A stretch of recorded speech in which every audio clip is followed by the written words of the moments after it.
के परमिट देने वाले नहीं है, ये मोहम्मद अरबी के गुलाम है।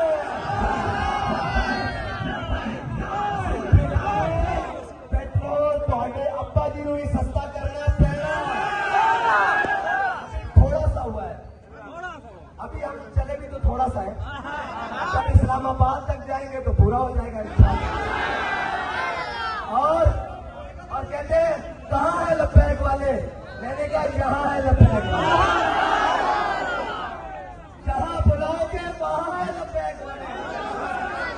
और कहते ये बोल भी कुछ नहीं कर सकते, मैंने कहा बच्चों अभी मैदान में सिर्फ निकले हैं, हर चीज की कीमतें गिर गई हैं।